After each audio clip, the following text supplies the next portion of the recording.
Sejam bem-vindos a mais um IELCast do Piauí. Para o mundo! E aí, Kilson Jones, beleza? Tudo tranquilo, graças a Deus. Segunda temporada, Segunda temporada 22, sensacional, com temas espetaculares. Hoje a gente tem um tema que tá muito na moda. Aliás, vai ficar por muito tempo. Não é nem na moda, é a vida de cada um, de empreendedores, de pessoas físicas também, que é a guerra cibernética, fraudes em cartões de crédito.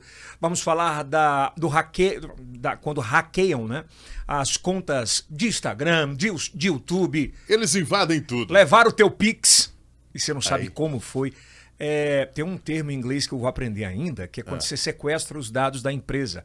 Se você está começando esse podcast agora, se aconteceu isso com você, espera lá que você vai entender como é que tudo Chama isso... o investigador forense aqui. Você, né? Você tá elegante pra caramba, hein, cara? Hero veste o homem atual. Parabéns, parabéns a Hero, no Teresina Shopping, qualquer uma das lojas Noroeste, correto? No Piauí e Maranhão, hein? Piauí e Maranhão. Olha, aproveita, já se inscreva no nosso canal, lembrando que nós estamos aqui no YouTube, também é o primeiro podcast em TV aberta para 7 estados, todas as 10 horas, 10h30 da noite, na Rede Meio Norte, tá legal? Às 22h30. 22h30. Estamos na Rumble, também em todas as plataformas de áudio, também no Facebook, no TikTok, o maior TikTok... Na Buia também. O maior TikTok de podcast já em números do Brasil, que a gente tá muito feliz, muito crescendo, né? Do Piauí para o mundo. Estamos na Buia, na Twitch, enfim, em Kawaii, em todas as plataformas de áudio e vídeo se encontra a gente, tá legal? Dá o like, por favor, que é muito importante. Comenta aqui embaixo qual o próximo tema que você quer aqui no IELCast pra gente bater esse papo. Também estamos simultâneos no Meio Norte Mais, todas segundas, quartas e sextas, às 10, aliás, ao meio-dia. Eu tô com 10h30. Ao meio-dia. Ao meio-dia, tá legal? Lembrando, sempre agradecer aos nossos patrocinadores, né? Claro. A UniFSA, Faculdade Santo Agostinho. Alô, Átila Filho, aquele rapaz. abraço. Gente boa, hein? Maior instituição do meu norte do Brasil, tá legal? Ao Empório do Zeca, maravilhoso, coxinhas sensacionais, comidas especiais.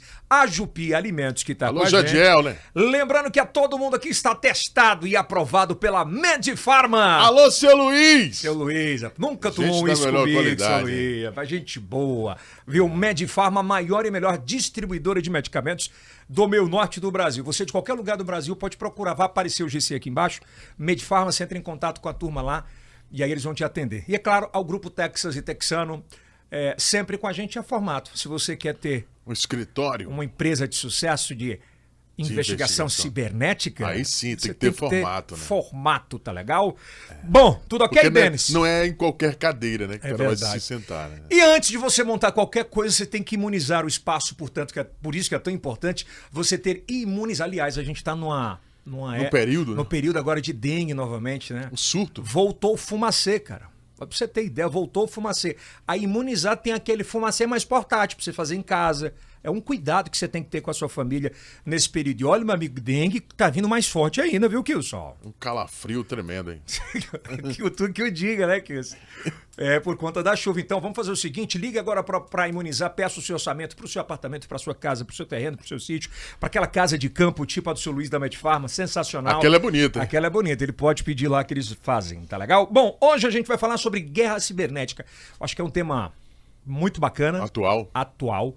E a gente vai falar com ex-ABIN. O que é um ex-ABIN? Olha, cara, é respeitado, hein? ABIN é Agência Brasileira de Inteligência Nacional. É isso mesmo?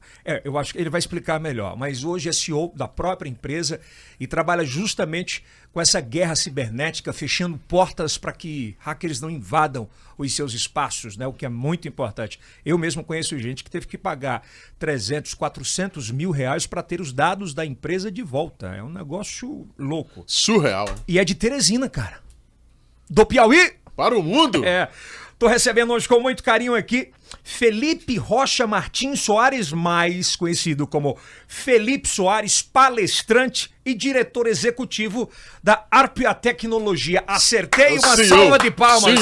CEO, acho bonita essa palavra. Seja bem-vindo. Né? Muito obrigado. Muito Acertei bacana. até aqui? Perfeito. Foi isso mesmo? Impecável. Aqui é quando a gente começa esse bate-papo, que é um bate-papo muito descontraído, mesmo um bate-papo de mesa de bar, como a gente brinca.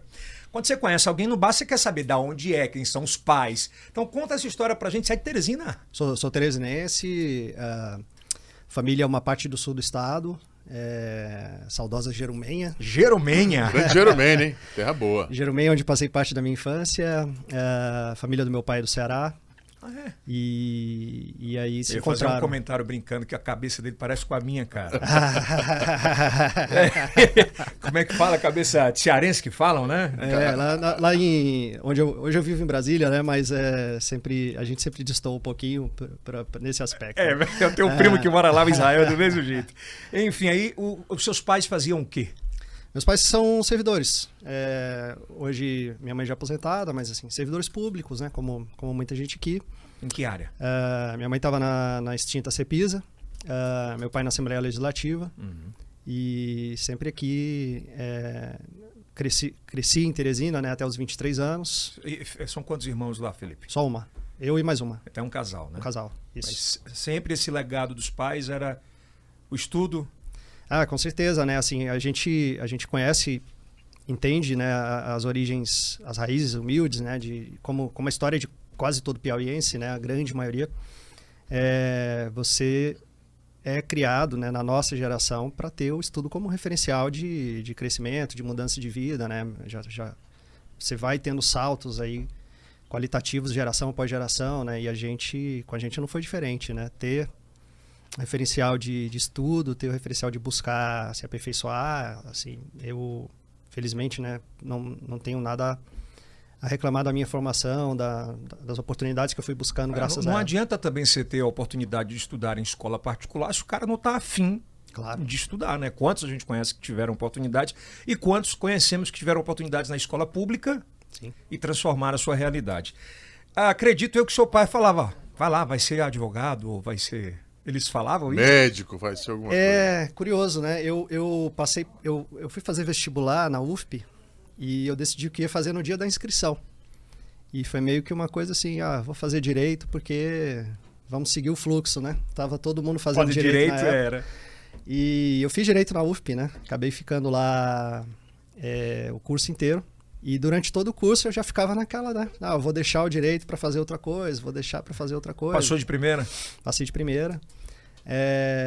Mas acabou que fui sendo levado, mas... É claro que os grandes sonhos da gente, as grandes idealizações, principalmente de empreendedorismo ou qualquer outro fato, ele vem de dores, né? Sim. Sim. Qual foi a dor para migrar para a tecnologia? Legal.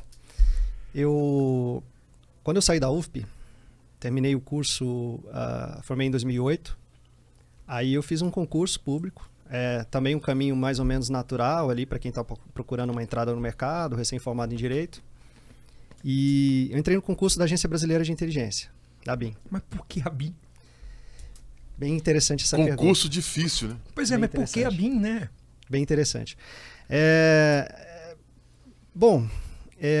Apareceu a oportunidade, o salário era bom. Não vou dizer que eu tinha aspirações de trabalhar com segurança nacional, alguma coisa assim, mas gostava muito de geopolítica, sempre gostei, gosto muito de geopolítica.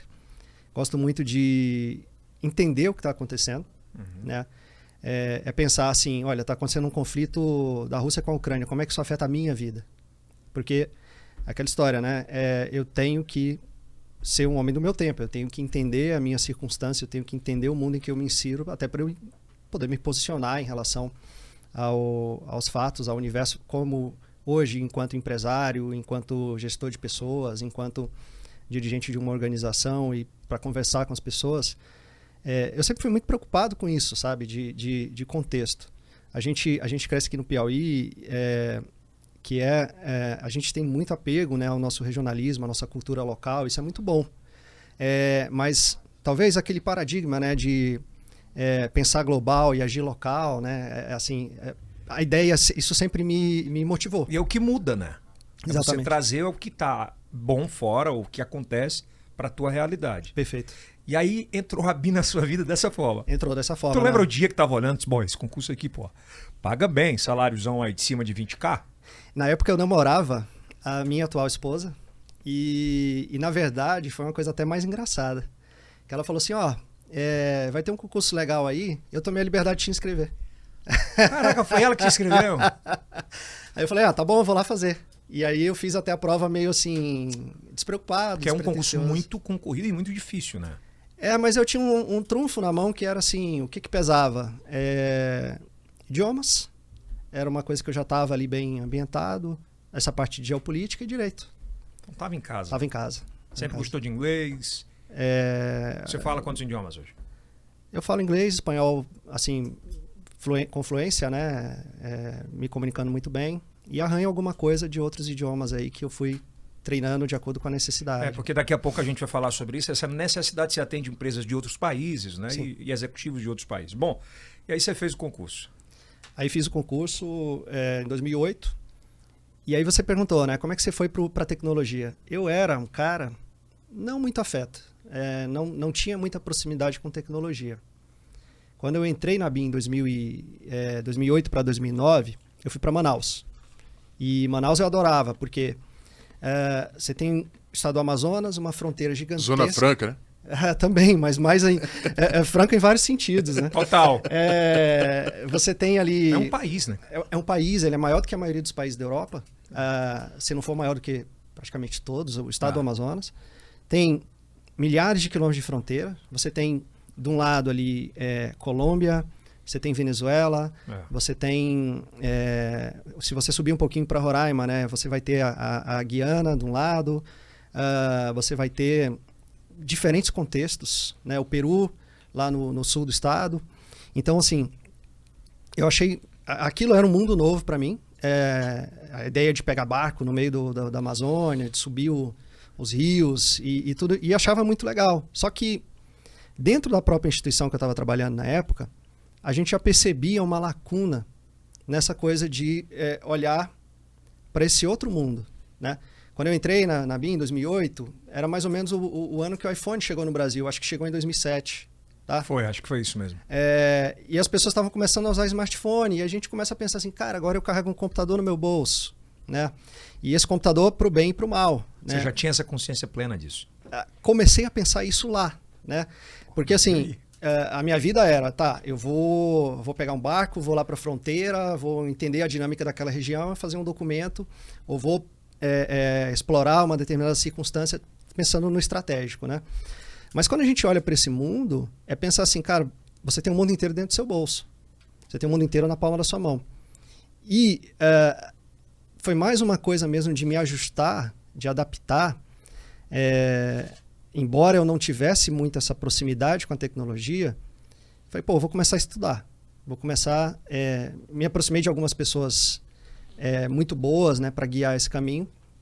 Isso já dentro da BIM? Dentro da agência.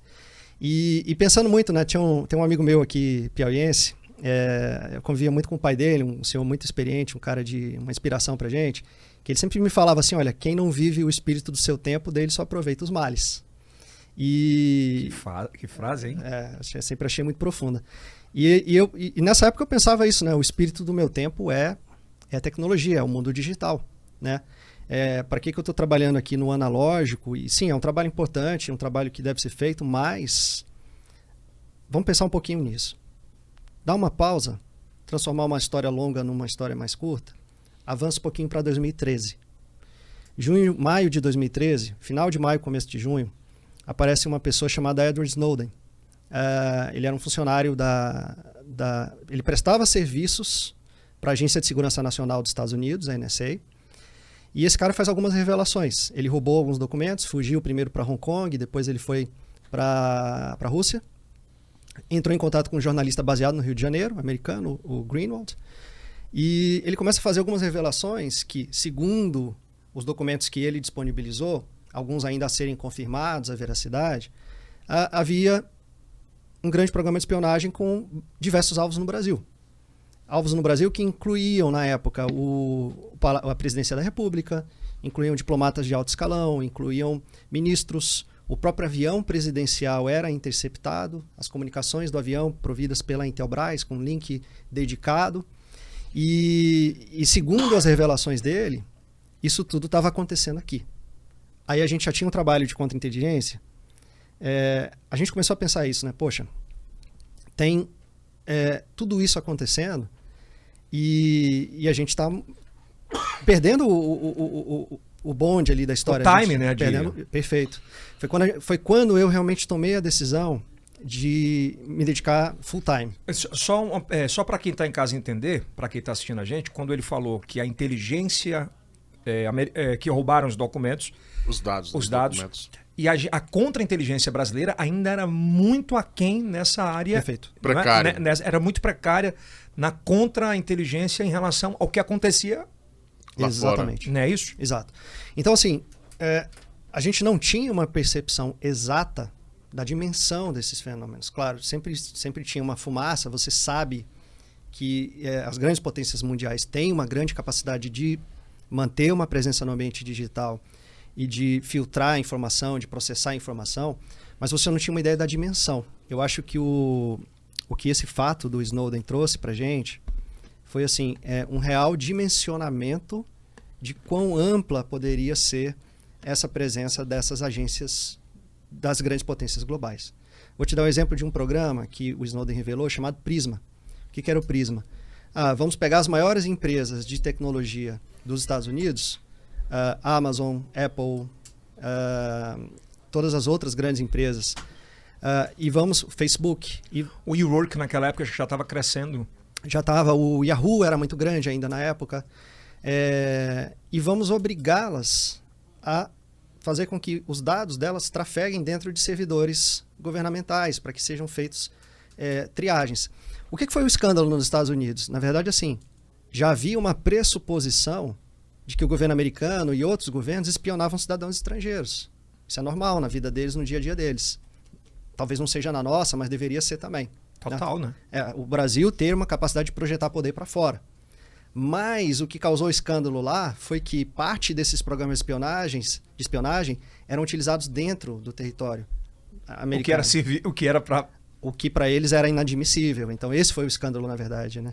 E, enfim, nessa história toda, nesse contexto, de novo, a gente tem que viver o espírito do tempo. Uma dúvida, com qual intenção, por exemplo? Naquela época ainda na ABIN, quando vocês entenderam aquilo, disseram, mas qual é a intenção deles, por exemplo, de interceptar o avião presidencial ou ministros? Os Estados Unidos, a maior nação, que ele queria controlar qualquer tipo de informação? Tem algumas coisas que não podem ser ditas. Não, óbvio, nem vou pedir que eu vou prejudicar. Mas só para ter uma ideia. Vamos falar que seja outro país. Conhecimento estratégico. Conhecimento estratégico. Conhecimento é tudo. Né? Então, assim, eu tenho um país que é gigante, Brasil, tem uma população gigantesca, tem peso geopolítico, de alguma forma, embora a gente não seja uma potência militar, industrial, como a gente até já foi em uma época, principalmente industrial, mas é um país relevante, é um país que tem um soft power ali, que projeta poder dessa forma também, né, com o seu jeito de ser, com a sua presença global, e que na época fazia algumas alianças. O Brasil tem essa tradição na política externa de independência e de pragmatismo. Essa é a palavra que os analistas de política externa mais gostam de usar. Você pega desde a era Vargas, por exemplo. O Vargas esperou até o último momento para declarar o apoio aos aliados, e o fez porque o Brasil começou a sofrer baixas com os submarinos alemães no Atlântico. Então pensa nisso. O que ele fez, sendo pragmático? Eu vou tomar a decisão que me é mais vantajosa. Realmente, isso é muito interessante. Quando a gente vai... a gente tem um intervalo ali do governo militar por circunstâncias, né, da Guerra Fria e tal, que isso muda um pouquinho, mas quando a gente volta de 85 para cá, com variações, é um padrão que a gente segue, de ser pragmático. Então, na época, por exemplo, de quem que o Brasil estava muito próximo? O Brasil estava muito próximo do Irã, o Brasil estava se aproximando da China, o Brasil estava próximo da Rússia. A gente começou a ter uma troca comercial muito intensa com esses países, que é a maneira que a gente projeta poder também, e isso chamou a atenção do governo americano, por exemplo. Até porque era a Rússia e... então assim, eu nem diria, né, que o alvo direto fosse a autoridade brasileira. E aquilo foi um start muito forte para vocês. E aí você se dedicou por completo a isso. Aí eu passei a trabalhar full time com isso. Estudava quanto tempo por dia?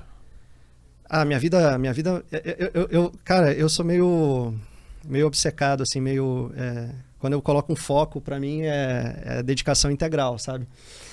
Hoje meu foco é a empresa, né? O trabalho. Então, assim, tirando o tempo que eu tô com a família e o tempo que eu tô dormindo, o resto do tempo eu tô pensando nisso, né? Tá vivendo isso. Tô vivendo isso. A sua era. Então, assim, hoje, por exemplo, eu não tenho expediente, né, cara? Não tenho uma hora de trabalho. Enquanto eu estiver acordado... Tô pensando no crescimento da empresa. Tô pensando na empresa, em como prestar um serviço melhor para os clientes da gente. E na época era a mesma coisa, tá? Qual o fato que mais te marcou naquela época, nessa evolução? De fato, foi um incidente Snowden. E quando a gente começou a pesquisar, acho que teve um fato bem marcante também, assim, a gente viu que o Brasil estava bem atrás. Não só na tecnologia de defesa, como também na possibilidade, caso fosse interesse, que possivelmente não era no momento, mas de ter algum tipo de operação cibernética. Pensa o seguinte, nós somos um dos países mais violentos do mundo. Certo. Por quê? Muita gente vai falar que é a impunidade, a entrada de armas ilegais, a questão das drogas, as normas, as leis. Né? Enfim. Uma vez um deputado me fez essa pergunta. Eu fiz uma apresentação para alguns deputados lá em Brasília. Eles foram fazer uma visita institucional à BIM. Eram 13, 14 deputados. E assim, a BIM não é um órgão de segurança. É um órgão de inteligência. Às vezes as pessoas até confundem muito. E vira e mexe, realmente um policial é escalado para comandar a instituição, mas o foco dela não é prender. Né? O foco dela é entender contextos, né? Assessorar, como eles falam, né? Assessorar o processo decisório. Mas se a gente parar para pensar, o Brasil é um país muito violento porque ele carece de algumas capacidades de enfrentamento do contexto criminoso. É relativamente fácil jogar para a legislação, realmente tem um componente aí, ou para o Poder Judiciário, que tem existe um componente também de, ao cumprir a legislação, acabar tendo algumas decisões polêmicas, mas a gente tem que pensar, a nossa capacidade de monitoramento é muito limitada. Parte disso é porque a gente tem, toda vez que a gente vai falar em expandir algum tipo de monitoramento, a gente é um país que é muito assertivo em dizer, não, a gente não quer esse monitoramento, a gente não quer isso. O problema não é o monitoramento, o problema é o controle sobre o monitoramento. Que geralmente é político, né? Exatamente. Então, quando eu estava falando com esses deputados, assim, a ideia foi dizer, olha, para você combater, por exemplo, um fenômeno como a criminalidade, ou fazer qualquer outro tipo de ação, uma perspectiva de inteligência, você precisa desenvolver 3 capacidades. Capacidade de monitorar pessoas, para onde elas vão. A gente tem, sei lá, acho que 17 mil quilômetros de fronteira. A gente tem monitorado quanto? 50 quilômetros dessa fronteira. E olhe lá. Assim, entre postos físicos e mais alguma coisa com tecnologia, né? Com satélite, o projeto CIPAM, Sensipan, o projeto das Forças Armadas de monitoramento de fronteira. Agora, Felipe, aproveitando... Pode concluir só ali. Monitorar pessoas, monitorar comunicações. Comunicações. Todo mundo usa hoje comunicação criptografada. A autoridade pública não consegue entrar numa conversa de WhatsApp, não consegue entrar numa conversa de Telegram e escutar, né? Para pensar um pouquinho. O que as potências estão fazendo? Desenvolvendo tecnologias para, quando preciso, não é o tempo inteiro, conseguir entrar acessar essas comunicações. De imediato. De imediato. Terceira capacidade, monitorar fluxos financeiros. A gente tem muita dificuldade para monitorar o fluxo financeiro convencional. Por quê? Porque você precisa passar por várias etapas. Você que eu digo não sou eu, nem o Yeltsin, a autoridade pública, né? O cara que tem a necessidade de ter acesso a essa informação. E ele não tem, ele tem muita dificuldade para obter esse dado. Agora pensa, se ele já tem dificuldade para obter esse dado, quando ele tem justa causa, o just cause lá da doutrina americana, imagina quando ele está investigando um laranja ou, pior ainda, uma conta de criptomoeda, que agora está num ambiente totalmente digital. Tá? Então, eu estou falando de segurança pública, mas agora eu vou voltar para o meu universo inicial. Eu sempre perguntou o que me deu o estralo, né? O estalo assim, de fato marcante. Foi ver como a gente é vulnerável e fraco. Né? Como, enquanto país, enquanto nação, a gente precisa aperfeiçoar essas capacidades. Mas a gente tem que trabalhar, como você muito bem pontuou, dentro de um universo político muito peculiar do nosso país, em que tem muita coisa que a gente simplesmente não vai poder fazer nunca. Né?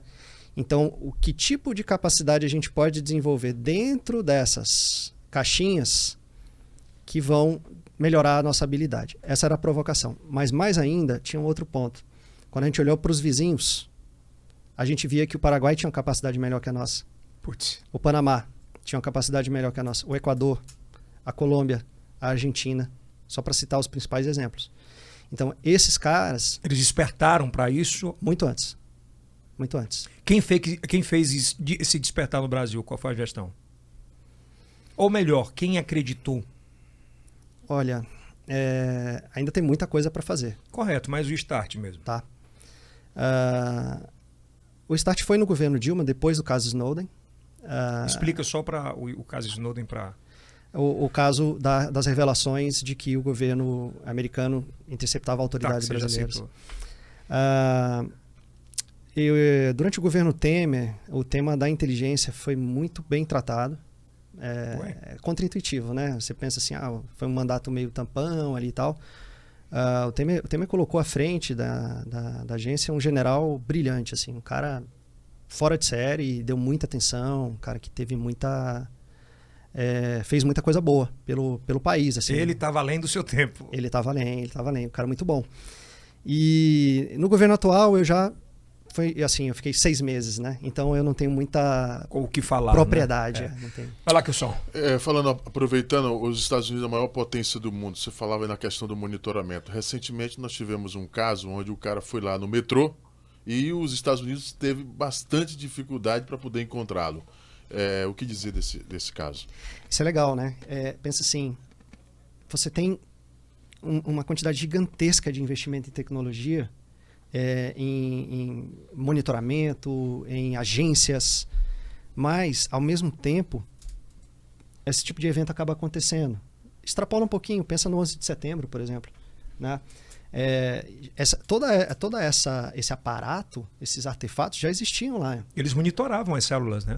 Em 2000, 2001, já existia um aparato. Tem um programa da década de 70 chamado Echelon, que foi desenhado para interceptar 100% das comunicações telefônicas do mundo na época, né? Que eram comunicações não criptografadas. Então, eles tinham chaves? Palavras-chave? Não, simplesmente... Gravavam mesmo? Isso, a comunicação tá fluindo, você pode aplicar 2 camadas. Uma camada, isso mais recente, de reconhecimento de voz. Então eu quero achar um alvo falando no telefone, né? Tem uma empresa russa que é muito boa nisso, faz isso muito bem, de um ex-KGB também. E alguns países usam essa tecnologia. Por exemplo, eu estou escutando, bateu a voz do meu alvo na rede, eu consigo identificar a pessoa. Mas qual é o pressuposto disso? Você tem que estar escutando todo mundo. Como é que você protege a população dessa tecnologia? Né? Aí é o dilema jurídico, né? É assim, essa tecnologia tem que ser auditável e eu tenho que garantir que alguém não vai escutar aquilo que não deveria. Até porque quem tem o conhecimento tem absolutamente tudo, né? Informação Sim. Dessa forma. Uma pergunta. Quem tem mais contra-inteligência hoje? São os governos ou os hackers cibernéticos? Os hackers, sem dúvida. Sem dúvida. Eles estão muito mais avançados que... Governo e empresa. Eu acho que, se você parar para pensar no potencial... Claro, você tem alguns atores-chave no ambiente digital, alguns atores que vão também nessa linha de contra-intuitivo, assim, por exemplo, quem é um grande player no universo do ataque cibernético, da capacidade técnica, um dos maiores potências cibernéticas do mundo, a Coreia do Norte. Uma das maiores potências cibernéticas do mundo, o Irã. Ao mesmo tempo, a Coreia do Norte tem uma capacidade de atacar muito maior do que o Canadá.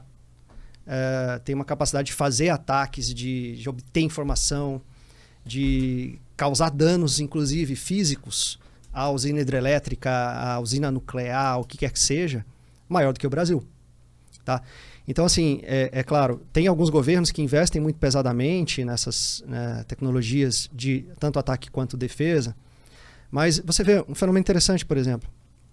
Você tem a guerra da Rússia contra a Ucrânia. Quem está fazendo a maior oposição ao governo russo são atores privados. São células do grupo Anonymous, por exemplo, que diariamente estão vazando dados de dentro das organizações russas. Dados estratégicos, dados muito valiosos, dados de e-mail. Esses são vazados para quem? Para o público? Para o público. Eles colocam isso para expor, para causar prejuízo, para causar dano, para desmoralizar. Tem vários fatores, né? Mas assim, de novo, conhecimento é poder, né? Então esse conhecimento está sendo exfiltrado e compartilhado por atores privados. Às vezes é um garoto de 15 anos. Hã? Às vezes agora foi preso um português semana passada. Engraçado, ele usava o codinome de Onipotente. Todo mundo achava que era russo, tá? E ele realmente falava um inglês meio tosco e tal. Então assim, deve ser um russo. O cara era português, ele fundou um fórum aos 14 anos. Esse fórum virou o maior fórum cybercriminoso do mundo. E ele já estava trilhardário, porque ele prestava um serviço, cara. Que louco. Qual o serviço que esse cara prestava? Ele não vendia dado. Ele fazia o serviço de middleman, de homem do meio. Era assim, o Felipe tem uma informação que ele quer vender para o Yeldson, mas eu não sei se ele está enganando. Então ele era o intermediário dessa transação, aí o cara mandava o dado para ele, ele verificava, esse dado é real. Aí ele dizia para você, pode comprar. Era vendedor. E ele recebia tipo 5, 10% dessa transação. Só que ele transacionava coisa do mundo inteiro. Tem um exemplo de uma dessas? Lembra, assim, de cabeça? Lembro, já teve muita coisa brasileira vendida lá. Já teve Banco do Brasil, já teve Poupa Tempo de São Paulo, já teve Banco Inter. Mas o cara vai estar em casa e vai perguntar, mas Felipe, como é que o cara consegue entrar no Banco do Brasil? Então, essa pergunta também é bem interessante, né? O sujeito vai entrar numa instituição financeira, seja por uma falha de configuração, né? Hoje é muito difícil, tá? Muito difícil para um ator individual, não seja um Estado, né? Um cara que tem... A lógica do hacker é assim, ele está cutucando, ele vai cutucar por onde der, né? Pensa numa concha e você coloca ali as informações, os dados sensíveis dentro dessa concha. O trabalho do hacker ele quer achar o crack, né? A brecha. O furinho mesmo. O furinho, microscópico que seja. Que possibilite, né? Que possibilite o acesso naquela concha. Eu ainda vou voltar para a tua pergunta do metrô, tá? Essa pergunta é muito boa. Aí, o cara quer entrar nessa concha a todo custo, né? Então, vamos lá. Ele buscou um caminho aqui, não conseguiu, buscou outro caminho ali, não conseguiu, buscou outro caminho aqui. Mas agora, veja, eu tenho milhares de variáveis. Por quê? Porque uma instituição financeira, como qualquer outra, ela tem que colocar, ela tem que disponibilizar serviços online, né? Então, se está na internet, de alguma maneira está se comunicando com o banco de dados e tem algum caminho que necessariamente vai estar protegido para que o ator malicioso entre por ali. Tá bom. Só fazer um disclaimer aqui, né? A gente não atestou a veracidade desses dados, tá? Todos esses exemplos que eu falei para você foram casos que os atores maliciosos colocaram à venda. Uhum. A gente notificou as instituições, mas a gente não atestou, a gente não pegou o dado para estudar se era real ou não, né? Então, assim, só para a gente não fazer nenhuma acusação leviana de que a instituição realmente foi vazada e realmente foi atacada. Mas voltando, como é que ele vai atacar uma instituição financeira? Ou ele vai buscar nessas milhares de variáveis uma brecha. A brecha pode estar na base de dados, a brecha pode estar na frente, na interface, na comunicação, na parte que o usuário vê, na aplicação, no aplicativo. A brecha pode estar na comunicação dessa aplicação com a base de dados. Problema de criptografia, por exemplo, né? E aí, todo dia é descoberta uma vulnerabilidade nova. Qual que é a corrida dos hackers? É para descobrir a vulnerabilidade que ninguém conhece ainda. Ele chamou isso de Zero Day. É o dia zero, né? Então, quando eu tenho o Zero Day, eu tenho vantagem tática sobre todo mundo. Descobri uma vulnerabilidade que ninguém conhece. Quer dizer, ninguém corrigiu esse problema ainda. Para resumir, a tua empresa é como antigamente a gente tinha o antivírus no computador. E todo dia ele fazia um scanner para ver se tinha algum... Troll era que chamava, não? Trojan. Isso. Então é mais ou menos isso. Todo dia vocês fazem, com um grupo de pessoas, esse scanner mundial para ver quais são as vulnerabilidades e vão fechando essas portas. Tem uma pequena diferença, a gente pode aproveitar a metáfora da concha para contar a diferença. O antivírus, o firewall, outras tecnologias de proteção, eles são a concha. A gente está olhando fora da concha. Então, fora da concha, tem um monte de gente tentando bater nessa concha. Então, eu estou expandindo o perímetro de segurança, gerando o quê? Um projeto de inteligência, muito mais do que de segurança. A gente tem uma modalidade, por exemplo, que a gente publica uma modalidade de trabalhar, uma das estratégias que a gente usa, a gente publica algumas dezenas de serviços só para atrair ataque. Esse serviço não tem nada. Caramba! Ele tem vulnerabilidade de propósito. Mês passado eu recebi 40 milhões de ataques. Tá? Eu fui atacado 40 milhões de vezes. Agora, é uma infraestrutura protegida. Né? E essa infraestrutura protegida, ela me dá a oportunidade de quê? De ver da onde o ataque vai vir. Felipe, qual foi desses 40 milhões de ataques? Qual o ataque mais capital, assim, mais procurado? Real, hackers? né? O mais procurado pelos hackers. Eles estão procurando sempre, predominantemente, serviços que possam permitir acesso à base de dados. Tá?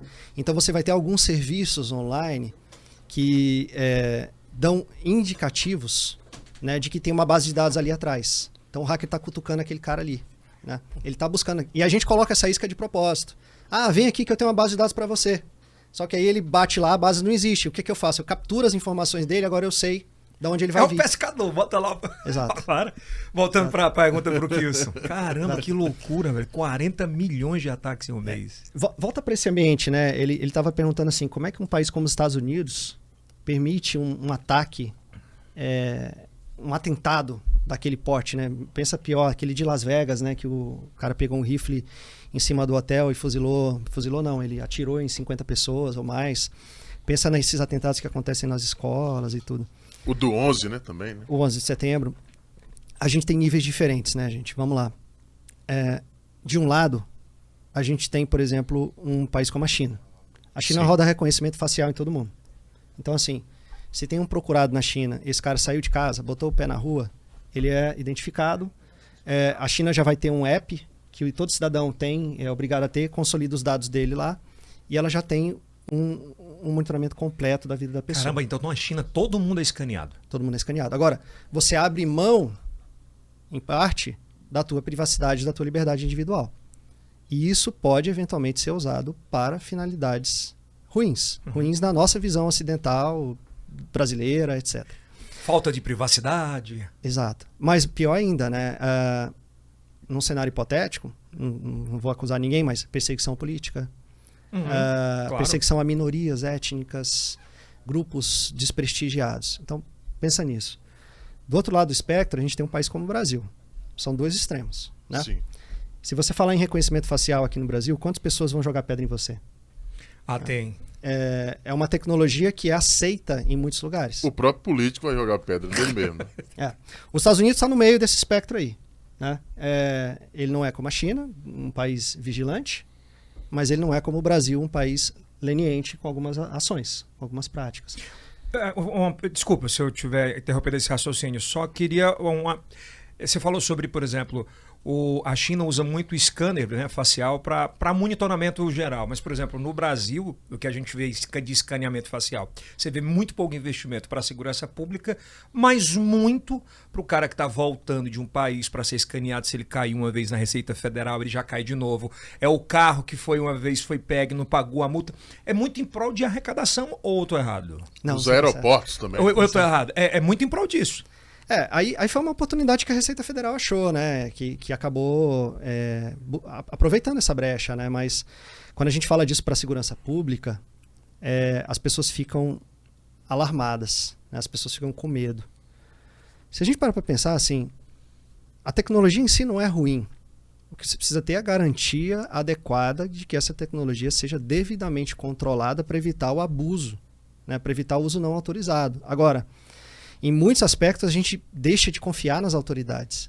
Né? Total. É um fenômeno que ainda não sou eu que vou explicar, é o pessoal das ciências sociais. Né? Assim, por que a gente não confia a ponto de permitir? Os Estados Unidos usa muito uma coisa que eles chamam de MC Catcher, ou eles chamam também pelo nome da marca, que é o Stingray. Você quer achar um bandido? Você só tem o número de telefone dele. Ou você tem o usuário no WhatsApp, por exemplo, e você quer triangular esse cara, a localização desse cara, e você precisa saber exatamente onde ele está num prédio, por exemplo. Você vai lá com o Stingray, ele é uma maleta, assim, um negocinho pequeno. Você abre essa maleta na frente do prédio, ele cria uma antena de celular falsa. Aí essa antena de celular, todos os celulares que estão naquele ambiente vão se comunicar com essa antena. Quer dizer, ele está interceptando uma galera ali, né? Uma galera que não tem nada a ver com As ligações, né? Tudo. Toda a base de dados dos caras, né? para achar uma pessoa. Então, assim, eles vão chamar isso lá na doutrina deles de dano colateral, de alguma coisa. Mas você tem um juiz, você tem uma autoridade supervisionando esse tipo de ação. É o tipo de coisa que aqui no Brasil é um debate que a gente não tem maturidade para fazer. Porque se falar disso aqui... Dá um cara, boró grande. Essa tecnologia é de quem? Ela é americana? Americano faz, israelense faz. Israelense usa muito na Palestina. Desde a década de 80, 90 eles usavam. Não sei se você lembra da primeira cena do Narcos, daquela série sobre a primeira temporada sobre o Pablo Escobar. Sim. Que o sujeito tá num avião, um aviãozinho. Sim. O cara tá no telefone. Ele tá usando uma tecnologia dessa para buscar o alvo dele. Lembrei. Para achar justamente o alvo cat ali. Mas nessa brincadeira, ele tá por todo mundo, lugar onde ele voa, ele tá capturando as comunicações, né? É o efeito colateral ali. É um debate muito complexo, né? A gente não vai conseguir exaurir nunca. Mas assim, é muito bom entender. Eu mesmo tenho uma dúvida que eu tenho que lhe perguntar aqui antes de a gente entrar em outros temas. Eu tenho um amigo que é o João Carvalho e ele é meio paranoico, assim. Ele tem um telefone, ele pode comprar qualquer telefone. Ele pega uma fita isolante, coloca aqui na câmera da frente, de trás, na câmera da frente, e coloca alguma coisa tapando o microfone do... E a gente vê muito isso em série, né? O cara lá da sala dele nos Estados Unidos, da inteligência, ele diz, ativa aí o vídeo, ativa o áudio. Isso existe mesmo. O João Carvalho não é paranoico, não, ele é muito esperto. É mesmo? Existe mesmo? E Elson, pensa assim, tem uns 3 anos, mais ou menos, vazou uma foto, o Mark Zuckerberg tirou uma foto que era para comemorar 1 bilhão de usuários no Facebook, né? E aí ele tava a equipe dele no fundo, ele estava na frente de uma bancada, em cima da bancada tinha um computador dele. No computador, na câmera, tinha uma fita isolante preta, e o mais interessante, ele pegou um fone de ouvido, o plug P2 do fone de ouvido, ele quebrou esse plug dentro da entrada do notebook. Para quê? Para ele neutralizar o microfone. Porque se tem um fone de ouvido, o notebook faz a neutralização física do microfone, porque ele vai usar o microfone do fone, certo? Do headphone. Então e aí o pessoal viu isso, o pessoal descobriu. Olha, vamos lá. Não, peraí que eu tô ocupado aqui. Ah, beleza. Já tô colocando aqui. Jesus Essa foi boa. Já coloquei. Me traz para colocar no meu. Pega aí, Aí veja, a brincadeira, né? Mas a é piada, sério demais. A piada na época foi assim: o Zuckerberg sabe exatamente o que o Facebook está capturando do usuário. E dele, ele bloqueou a câmera e bloqueou o microfone. Não é uma contra-inteligência? Na verdade, assim, a piada foi, se ele sabe exatamente, é muito provável que ele realmente, com a aplicação dele, e você dá autorização para isso, porque a gente assina o termo de consentimento de usuário sem ler, né? Fizeram um estudo nos Estados Unidos, parênteses, né? Pediram autorização para 50 mil pessoas para colocar um dispositivo de monitoramento nos respectivos computadores, um dispositivo não invasivo. Sem falar para quê? No final do estudo, acho que é na Universidade de Duke, na Carolina do Norte, eles concluíram que de cada 1.000 pessoas, apenas 2 passavam mais do que 2 segundos lendo um termo de usuário de um aplicativo. Então, o aplicativo em si, ele já capta tua câmera, teu microfone, ele tem essa permissão que você dá para ele. Agora, vamos supor que o aplicativo não seja necessariamente o teu inimigo, o vilão da história, né? Vamos supor que ele realmente esteja captando isso para os fins de processamento e ele tem uma responsabilidade muito grande de não vazar a tua informação. Embora, por exemplo, o próprio Facebook já tenha sofrido grandes vazamentos. Teve um bem grande ano passado. Nesses vazamentos vão contas bancárias, senhas? Nesse do ano passado foi telefone e usuário.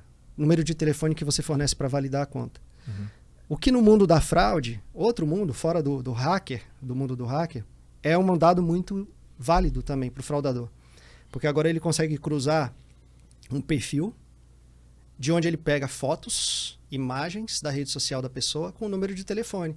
O que o banco te pede para validar uma conta, para você abrir uma conta? Celular E uma selfie. É. Aí o cara pega lá da tua conta do Facebook, do Instagram, a foto que ele pode usar. Ele tem uma artimanha para, quando ele vai apertar o botão de selfie no app do banco, ele não chama a foto, ele chama a galeria. Lá na galeria está a tua foto. Que ele pegou do teu Instagram, que agora ele tem teu telefone, que agora ele pode cruzar essas informações para, por exemplo, abrir uma conta bancária no seu nome. Qual é o próximo passo? Pedir um cartão de crédito e um empréstimo. E aí é o trajeto, né, da frente. Mas volta para a pergunta do celular. Pois né? Pensa assim. Porque assim, hoje em dia nas grandes empresas você vai e o cara fica chateado, né? Fala disso, ó, desculpa, mas o telefone tem que ficar ali do lado de fora. Principalmente se for em órgãos públicos, polícia, né? O cara diz, ó, por favor, deixa o telefone do lado de fora. A gente fica constrangido. E assim, cara, infelizmente, é uma questão cultural, né? Você pede para um cara, diretor de uma empresa, para uma autoridade, ele acha que o problema é ele. Vamos lá, tu é CEO, tu vai receber uma empresa para trabalhar contra a inteligência, para proteger a empresa. Você fala o quê? É teu potencial cliente. Isso. Então, o que você tem que ter em mente? Qual é a cultura que as pessoas precisam criar? O problema não é você, não é que eu desconfie de você. Às vezes pode até ser o caso, mas assim, o problema é que eu não confio no aparelho. Veja, além de eu ter o fenômeno dos aplicativos que podem estar coletando informação, ativar microfone, ativar câmera, o telefone em si, ele é um dispositivo informático, ele é um dispositivo que está conectado na internet, um dispositivo eletrônico, sujeito a ataque cibernético. Então, existem variáveis de malware para celular, de Trojan, de vírus, popularmente, que vão possibilitar ativar o microfone, ativar a câmera, e o celular vira um dispositivo de escuta, né? Ativar, mapear a localização. Então, assim, quando há uma infecção bem sucedida com um dispositivo de ataque a um telefone celular, para o atacante é o ouro, né? Porque ele é a vida da pessoa inteira. A maioria das pessoas hoje usa o celular para tudo, para trocar e-mail corporativo. Veja, o WhatsApp ele não pode ser interceptado por causa da criptografia. Mas se você está um passo antes da interceptação, você vê no momento que a pessoa digita. Então você está vendo tudo que ela digita. Você pode ativar o microfone dela.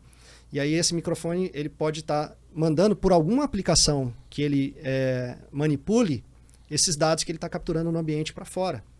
Então, na realidade, cara, quer ter uma reunião segura? Evita o celular. Você tem várias brechas aí. Qual é o mais seguro? Android ou iOS? Essa pergunta me fazem também assim. Empresários, inclusive, devem fazer muito, né? Linux ou Windows? Isso.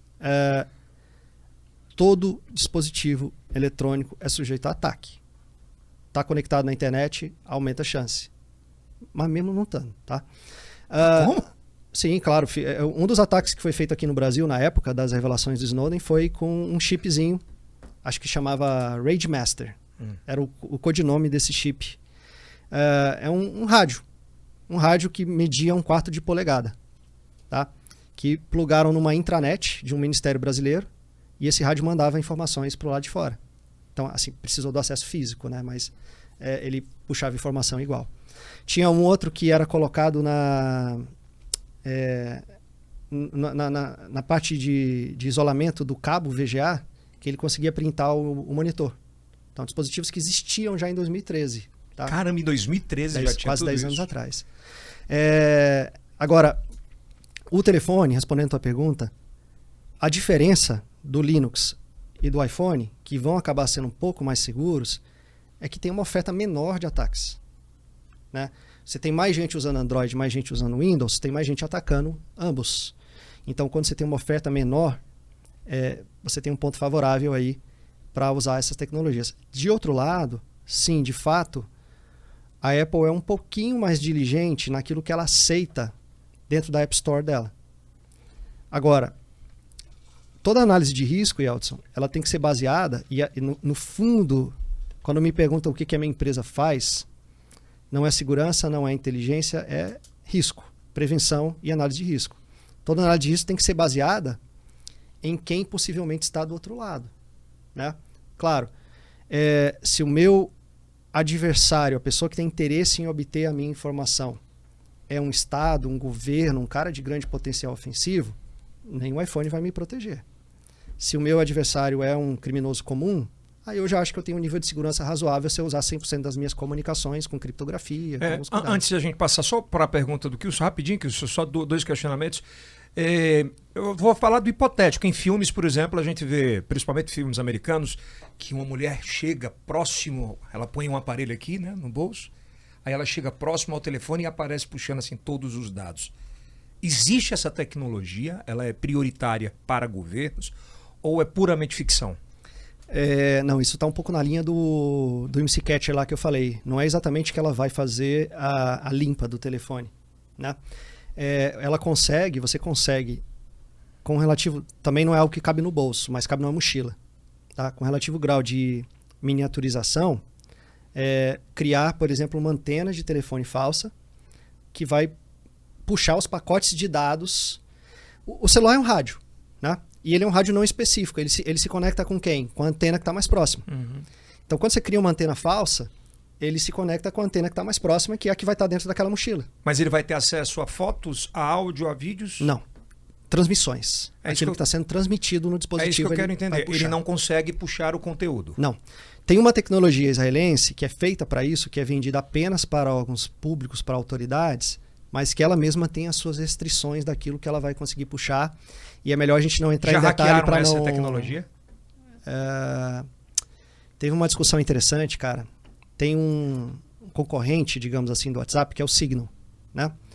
O Signal é um software bem interessante, um aplicativo de código aberto. Significa que ele é auditável pela comunidade. A comunidade consegue ver que ele realmente é seguro, tem uma boa criptografia. O WhatsApp não é código aberto, né? Então, muita gente vai dizer, eu não sei o que o WhatsApp está gravando, o que ele está registrando e tal. O Signal é código aberto. O cara que criou o Signal, que desenvolveu, ele em algum momento,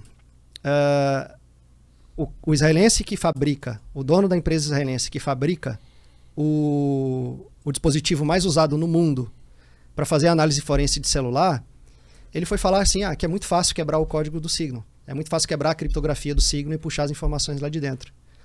Aí o cara do Signal, como vingança, foi lá e invadiu a empresa israelense que faz essa tecnologia forense e vazou algumas coisinhas dela lá. Aí que é melhor, né? Vai lá, Kilson. Bom, teremos 2 eventos aqui no Brasil. Primeiro, as eleições. Isso. Aquela, digamos assim, a urna eletrônica é confiável? É porque existe... E a outra, fala aí, Kilson. a Copa do Mundo do Catar, o que os hackers estão preparando? Dentro da primeira pergunta do Kilson, é porque agora o presidente Bolsonaro ele voltou com esse discurso que não confia na... Aí você falou para mim que tinha um rádio que... E aí? Vamos nos ater... Você é um ex-Abin, não é mais Abin. Vamos nos ater a aspectos técnicos para a gente não fazer uma discussão política, né? Correto. Se você, tecnicamente, chega para mim e fala assim, eu tenho um dispositivo eletrônico que faz contagem de votos. O que eu vou dizer para você? Quanto mais camadas de auditoria você puder embutir nesse dispositivo, melhor, né?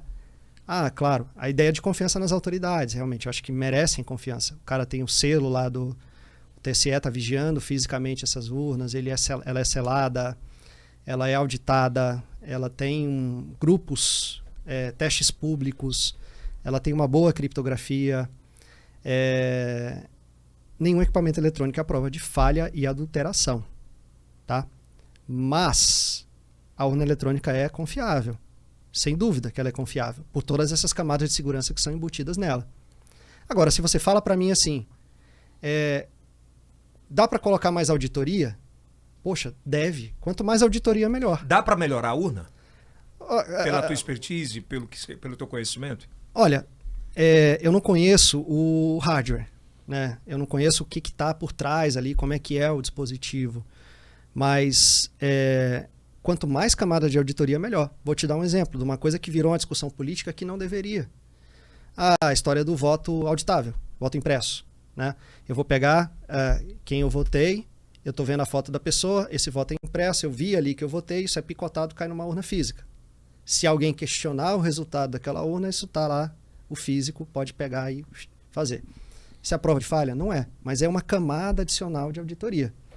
O problema todo é a maneira que a polarização política do país, que vem assim, eu não gosto de você, então tudo que você disser eu sou contra. E foi isso que aconteceu no caso da urna. Né? E dos dois lados, todo mundo estava errado. A polarização, né? É. Então, assim, tecnicamente, cara, quanto mais auditoria, melhor. Por que não?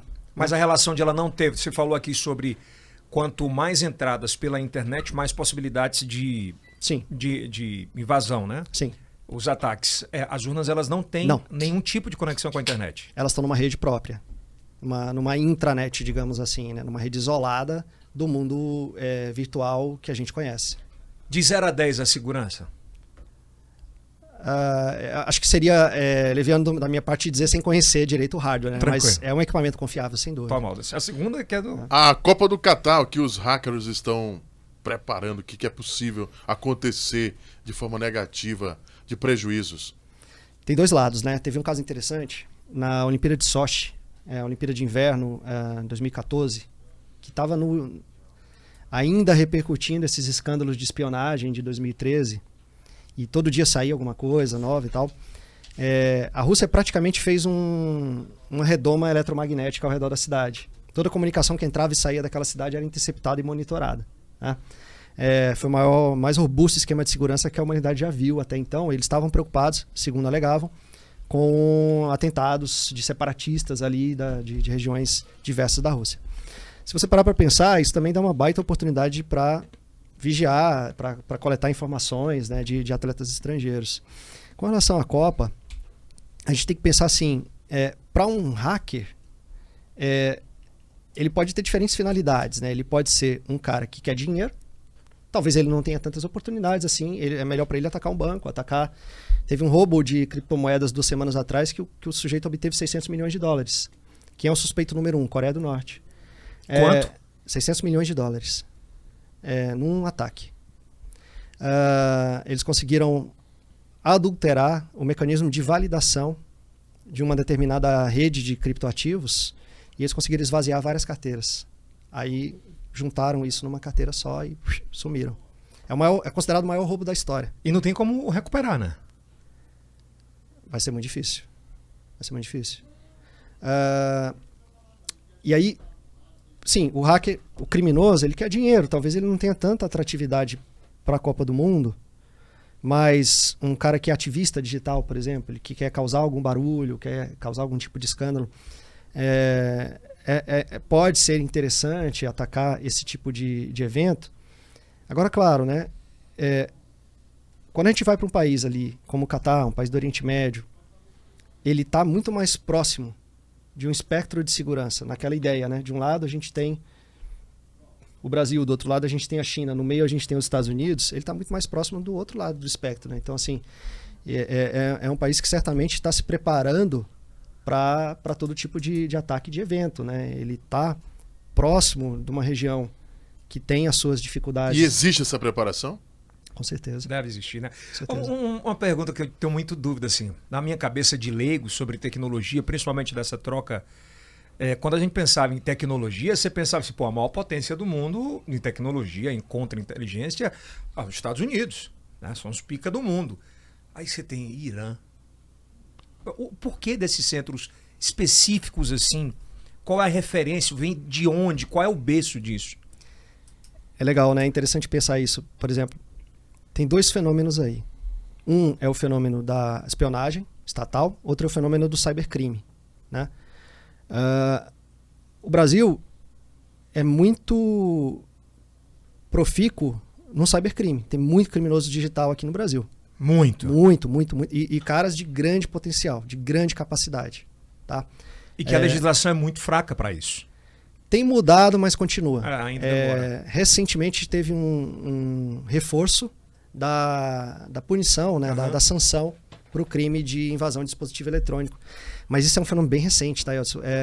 Salvo engano, em 2012, 2011, com a famosa Lei Carolina Dickmann. Foi ela que mudou naquela época. Até então, não era crime invadir um dispositivo eletrônico no Brasil. E vazar os nudes. Pois é. Poderia ter outros enquadramentos ali, pela extorsão, por pedir resgate, mas não era crime a invasão. Né?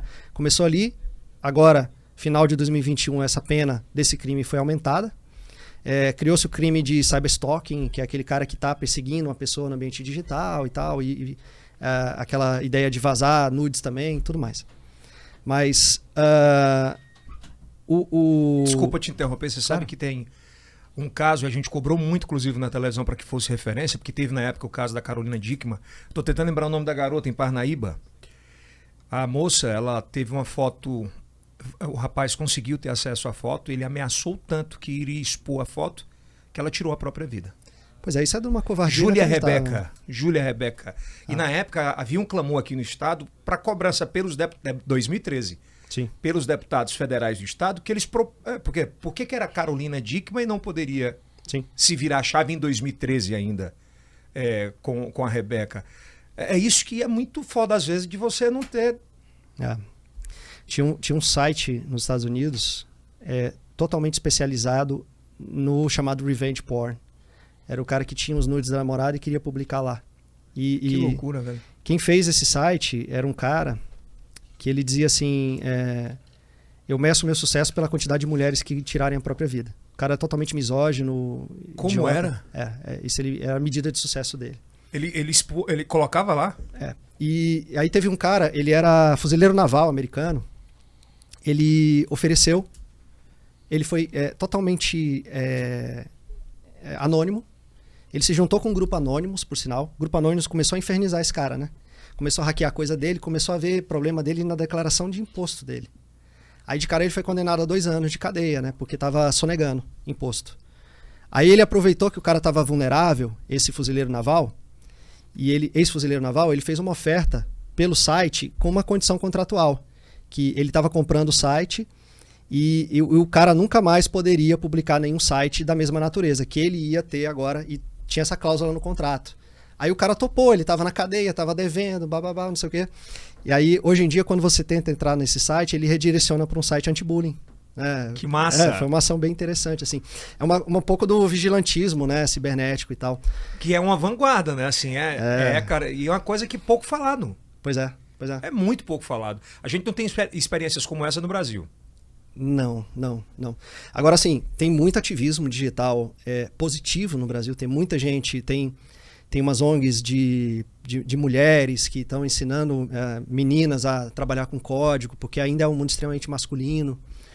Na minha empresa é 50-50. Tenho até Caramba, que massa. Felicidade de dizer isso. Assim, metade da nossa força de trabalho é feminina, metade masculina. A gente nós vivemos numa era no Brasil hoje na qual nós temos uma meninada que é completamente preparada para a tecnologia. Daqui a pouco o menino vai sair da barriga da mãe já fazendo TikTok.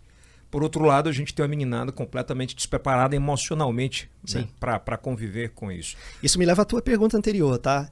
Como é que esses caras viram potência? Pois é. Uma Coreia do Norte da vida. Ela recruta na base.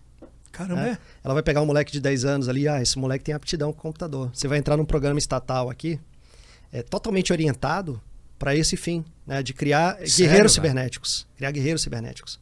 Isso na perspectiva da inteligência da espionagem, né? Então esse cara vira rockstar no país, né? Ele vira realmente... Mas eles não se desviam também? Alguns? A formação de caráter? É bem provável. Daí é que saem os grandes hackers do mundo? Não. O hacker malicioso mesmo, o cara que faz ataque, o cara que vende dado, esse cara, o perfil que eu vejo é um cara com uma boa formação técnica, nem sempre, mas muitas... Por que a Rússia é a meca do cybercrime? Por que a Rússia é o grande fabricante de criminosos digitais? A Rússia e a Ucrânia. Uhum. A Ucrânia também é muito forte, tá? Em crime digital, em crime cibernético. Porque esses caras têm uma baita formação. Por exemplo, a cidade agora que está sob escombros, Kharkiv ou Kharkov, dependendo da pronúncia. Mariupol também? Mariupol eu não conheço, mas Kharkiv tem uma universidade da época da União Soviética que é um dos maiores centros de formação técnica em informática do mundo e é um centro de excelência. Então, assim, você tem centros de excelência na formação de capital humano, mas você não tem mercado para absorver essa mão de obra. Então, tem caras muito bons que se desviam, né? Que vão para esse universo. E aí tem um problema, que é a facilidade, né? O cara, ele tem o anonimato, ele sabe se esconder, ele sabe proteger as próprias ações, apagar os rastros, e ele tem uma certa facilidade. Quando você fala assim, é fácil o cara se desviar, qual que é o problema, né? é meio que aquela coisa de que o sujeito começa a se sentir superior, ele está se olhando de cima, assim, eu entendo de uma coisa que pouca gente entende. Vaidade. E a gente mexe com isso também, tá? Total. Quando a gente aborda um hacker assim, um dos caminhos é mexer com a vaidade dele. Fala, cara... É mesmo, velho. Ou você diz, dependendo do cara, você é muito top, ou, você não é de nada, você é um babaca. Aí ele... ele quer provar Qual que foi ele sabe. a pior que você já teve com o hacker que mexeu com uma das empresas que você faz essa proteção? Como é que é esse diálogo com o hacker? A gente já desvendou alguns grandes ataques cibernéticos, infelizmente não convém Não vamos falar dele. revelar quais, para não entregar o nosso modus operandi. Mas muitas vezes é assim, a gente vai criando uma presença e uma história que justifique a abordagem e normalmente, 90% das vezes, a ideia é mexer com o ego, né? Porque, às vezes, você consegue fazer uma engenharia reversa do ataque. Né? Você vê, cara, aconteceu isso, está acontecendo, ou vai acontecer, e você consegue estruturar alguma coisa, montar uma engenharia reversa, saber para onde o cara veio. Às vezes, você não tem tempo para isso, você tem a oportunidade de abordar o ator malicioso, esse cara aparece vendendo uma base de dados. Né? Ano passado, aconteceu o maior vazamento de dados da história do Brasil. Né? É atribuído a uma empresa, a um birô de proteção de crédito que todo mundo conhece, que todo mundo já ouviu falar, 100% dos brasileiros. Pode falar o nome? É atribuído ao Serasa, o vazamento. O Serasa alega que não é de lá. Né? Essa base ela tem dados de 223 milhões de brasileiros. Nossa. Aí você pensa assim, mas não tem esse tanto de gente no Brasil. Tem base de gente morta também, tem dados de gente já falecida. O que tem de dado lá? CPF, empresas vinculadas ao CPF, projeção de ganhos de salário, local de emprego. Em alguns casos tem cruzamento com LinkedIn, com rede social, score de crédito de todo mundo, cartão de crédito, instituições onde você tem conta. Os caras são muito bons nisso, muito bom em estruturar dado, né? Porque eles são, em tese, né? Se realmente confirmado que é essa empresa, a vítima do vazamento. O sujeito assinava como JBR. J de Júlio, B de Brasil, R de Roma. Era Just BR, Just Brasil. Ele queria dizer que ele só atacava dados no Brasil. Até hoje não foi preso. Ele começou... se somasse tudo que ele queria por essas bases, dava uns 20 milhões de reais. Só que aí ele começou a ver que ninguém tinha dinheiro para isso tudo, ele começou a picotar a base, né? Ele é um cara que, assim, esse eu posso dizer porque eu abordei por mera curiosidade. Você foi lá, abordou o cara, conseguiu? Eu fui num lugar onde eu tinha um perfil bacana e fui, cara, duvido que você tenha isso. Você é um babaca de estar falando isso, você é um mané, você não presta pra nada. Aí ele começou a me mandar a amostra. Você acha que eu não tenho? Tá aqui, ó. Aí você mexe com a vaidade do cara, entendeu? Mais ou menos nessa linha que você consegue utiliza. A investigação. Agora, e ele era o pica, meu. Ele tinha informações. A gente vê muito roubo de cargas, mas existem outros meios que os hackers utilizam? É legal você perguntar isso, né? Assim, na categoria de estudo do cybercrime, a gente tem duas macro categorias. Aquilo que é o dependent, cyber dependent, aquilo que só acontece na internet. Por exemplo, o ransomware, que você falou no começo, o cara entra na empresa, criptografa os dados e pede um resgate. Né? Ransom é resgate em inglês. Ransom. Que muitas empresas no nosso estado, inclusive, foram sequestradas. Muita. Todo dia acontece. E assim, a maioria não vai publicizar isso, claro, né? Por razões óbvias. Mas... Só Luiz foi, né? Nosso amigo. De outro lado, você tem aquilo que é chamado de cyber-enabled, que é aquele crime que já acontecia no mundo real, mas ele é transplantado e potencializado para o digital. A gente não... Claro, o roubo de carga, ele é uma modalidade, mas...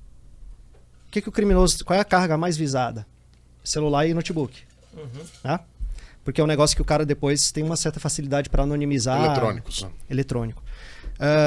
O que o criminoso faz hoje? Existe uma indústria no Brasil de venda de cartão de crédito falso e venda de táticas e métodos para fraudar as empresas de varejo. Para você burlar o antifraude do varejo, utilizando um cartão de crédito falso, aquilo que antigamente a gente chamava de cartão zero, esse cara migrou para o digital. E eles se chamam de auto-intitulados carder, né? Eles preferem a palavra em inglês. Tem o chipeiro, que é o cara que consegue pegar um número de... A série, né? Ele consegue pegar um SIM card, um número de celular, desativar temporariamente só para ele ativar um WhatsApp e clonar teu WhatsApp. Então, assim, tem essas categorias de criminoso. E tá acontecendo demais, né? Tem essas categorias de criminoso que eram caras do mundo real que migraram para o digital. Então, como é que é o roubo de carga agora? O cara compra vários celulares com cartões gerados, cartões falsos, cartões que não necessariamente estão vinculados a uma conta, a uma instituição bancária. E aí, dependendo do método que ele usar, o prejuízo vai ficar ou com o varejista ou com a instituição financeira. Esse hoje é o trabalho que ocupa 80% do nosso tempo, pelo volume. É questão de oferta e demanda. A gente trabalha muito com cyber, trabalha muito com hacker, beleza. Mas como esse universo, eu tenho uma hipótese. Sabe o vazamento do cara que eu falei que era babaca, que eu abordei ano passado? Os dados de todos os brasileiros estão ali. As pessoas começaram, os criminosos... Até o meu tá lá? Tá. Com certeza. Se você quiser... Quero falar com você. Não queira, não. Com certeza. Eu tive a curiosidade de ver o meu, né? Oi, tava lá? Sim, claro. Claro. O seu também tava lá. Tá. E aí, o que é curioso? A partir daí, você tem circulando no ambiente criminoso dado de todo mundo. Aí, de novo, o que o cara vai fazer agora? Vou pegar uma selfie, uma foto, Vou abrir uma conta. CPF, abrir uma conta, pedir um cartão de crédito. Para que eu vou usar esse cartão de crédito? Comprar um iPhone lá na loja de varejo tal. E aí ele vai pedindo. E aí ele vai rotacionando, porque ele criou várias contas. Ele cria isso numa escala gigante. Então essa é a variação do roubo de carga, do roubo, né? Mas de uma forma que requer essa presença no ambiente digital. Quem conhece mais da vida da gente, das plataformas, é o Google? Tudo, do dia a dia, passo a passo. Tem essa dúvida, né? Como a gente gosta de dizer aqui no Piauí, a briga é feia, né? Tem uma máxima do começo da internet, lá da década de 90, começo da comercialização, né, da disseminação em massa da internet. A internet em 95 tinha 40 mil usuários, em 96 já passou para 10 milhões, aí foi um crescimento, uma absurdo, progressão geométrica, né? Lá no comecinho já se dizia assim, quando você não paga nada por um produto ou serviço, você é o produto, né? A gente normalmente, com raras exceções, a gente não paga pelo serviço do Facebook, a gente não paga pelo serviço do Google, a gente não paga pela maioria dos serviços de aplicativos que a gente usa. A gente é o produto dos caras, né? Como que eles monetizam a gente? É com informações que eles estão coletando da gente para criar estratégias, né, de direcionamento de propaganda, de processamento de dados para outros fins, enfim. Então, assim, a dimensão do que esses aplicativos sabem da gente é muito grande. De outro lado, é claro, presume-se, embora eu não tenha condições de afirmar isso categoricamente, que eles têm um cuidado muito grande na proteção dessas informações. Só que volta um pouquinho. Em alguns lugares, esses caras estão sujeitos à legislação. Legislações que podem ser mais ou menos rigorosas. Pega o caso da China. Quando o Skype foi entrar na China, a China falou, não, a Microsoft comprou o Skype, né? O Skype foi fundado na Estônia, a Microsoft comprou, viu o potencial. Aí foi entrar na China, a China falou, não, peraí, vem cá, você vai usar o Tom Skype aqui na China. O que é o Tom Skype? É o Skype que passa tudo, 100% das comunicações para o governo chinês, né? Com uma criptografia que eles conseguem quebrar. O projeto Prisma lá, que a gente falou agora há pouco, é mais ou menos a mesma coisa. Então, assim, de certa forma, você vai ter alguém que você não autorizou, possivelmente, vendo as suas comunicações. E você autoriza, de fato, esses caras a coletarem bastante coisa, né? Hoje, os dois maiores veículos de busca é o YouTube e o Google. O YouTube pertence ao Google, né? Mas eu digo os dois mecanismos, se você for olhar, sem sombra de... Pô, você imagina, os dois maiores estão na plataforma só. É meio... ainda falando em segurança, são dois assuntos para a gente fechar, que eu acho que é bem pertinente, o que o que é repórter policial passa muito nas ruas. O cinema, mais uma vez, servindo como base de ideias e muitas vezes você não sabe se é real. Eu não sei nem se tem legislação americana para que cada carro saia com rastreador próprio e que o governo tenha acesso. Não tem. Não, creio que não. É. O que tem em alguns estados é o reconhecimento de placa, que já é implantado em alguns lugares aqui do Brasil também. Mas, por exemplo, a tecnologia hoje ela seria mais ainda fundamental, por exemplo, se uma legislação brasileira, vamos falar aqui, diz assim, olha, todo carro que sai de fábrica tem por obrigação ter um rastreador unificado, que o cara pague como pague PVA e que o governo tenha acesso de localização. Volta a falar da privacidade, mas enfim, seria uma solução para a quantidade de roubos que a gente tem hoje? E Elson, eu vou fazer uma provocação, vou responder com uma pergunta retórica, tá? É assim, eu gosto muito dos serviços que o Google me oferece, isso é uma afirmação. Eu adoro usar o Google Maps, adoro usar o YouTube, pô, é super legal, né? Claro. Facilita muito a nossa vida. Agora, por que eu autorizo o Google a me monitorar e eu não autorizo uma autoridade a me monitorar? Com os devidos controles. Que foda, é verdade. Né? Por que eu digo assim, não, Google, me monitora, vai. Facebook, vai lá. Pode me monitorar à vontade, porque você está me dando um aplicativo aqui que é útil para a minha vida. Agora, quando a autoridade fala assim, cara, eu quero te monitorar, fala, não, não posso. É um problema nosso, cultural, que a gente não confia no Estado. E temos os motivos também, né? Tem, não estou dizendo que a gente está errado, não, mas assim, é uma solução que sociedades mais maduras, já é um debate pelo qual essas sociedades já passaram. Qual é o debate que elas estão agora? Quanto mais a gente pode melhorar o controle dessas tecnologias, para que elas sejam realmente só utilizadas para finalidades a que se propõem. Cara, mas é muito foda a discussão. É uma discussão muito grande, muito de longo tempo, mas é muito verdade o que você falou. A gente, quando baixa um aplicativo, você nem lê e sai autorizando tudo. E aí, vamos lá, se algum político chega e diz, vamos colocar agora na legislação que todo carro 0 km que sair, para a gente ter controle sobre segurança. Espionagem. Bem isso. Agora, Felipe Soares, me diz uma coisa. Com relação às startups... Felipe Rocha. Mas ele gosta do Soares. É brincadeira. Bom, o que falar das startups? Cada vez mais crescendo, todos os dias, um número muito grande de startups crescendo no mundo. E o que dizer sobre as startups que estão sendo criadas com relação à segurança? O iFood se ferrou, não contratou o Felipe, invadiram lá, trocaram o nome dos restaurantes. É verdade, parece que foi interno, né? Parece que foi um... Mas é uma falta de segurança interna. É interessante, Elvis, porque você pensa assim, muito serviço digital, ele é modularizado. O que eu quero dizer com isso? Você pega um pedacinho daqui, um pedacinho dali, um pedacinho dali. Aí você tem, na verdade, uma plataforma que ela é montada por diferentes componentes. Isso te dá uma vantagem grande de desenvolvimento, que você economiza tempo e dinheiro. Mas, de outro lado, você cria um risco. Por quê? Porque você tem mais gente mexendo ali na tua aplicação, né? E às vezes muitos dos ataques e riscos que se materializam, eles advêm justamente desses terceiros que de alguma forma manipulam dados dessas aplicações.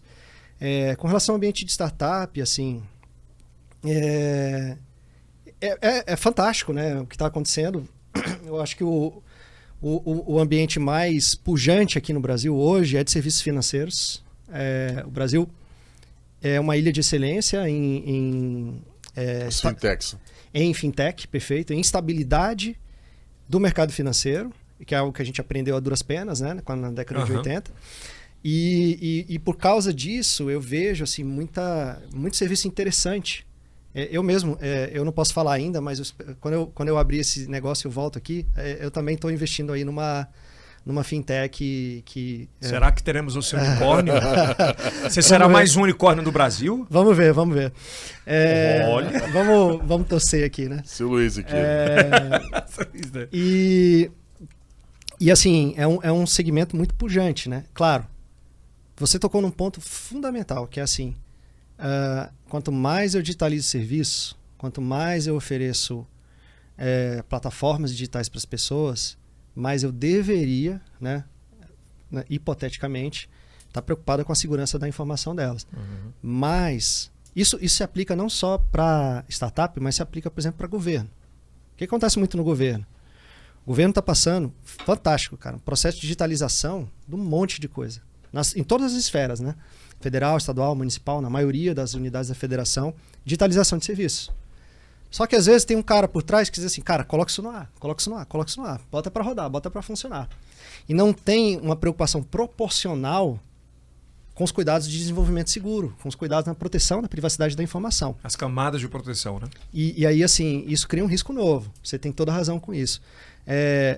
O que vai acontecer? É uma questão de maturidade mesmo, que a gente está um pouquinho atrasado. Quem está mais avançado nisso aí? A União Europeia, o espaço da União Europeia, né? Em que uma infração, uma violação de privacidade lá, um vazamento qualquer que seja, esse fim de semana um banco sofreu um vazamento de 22 milhões de contas, né?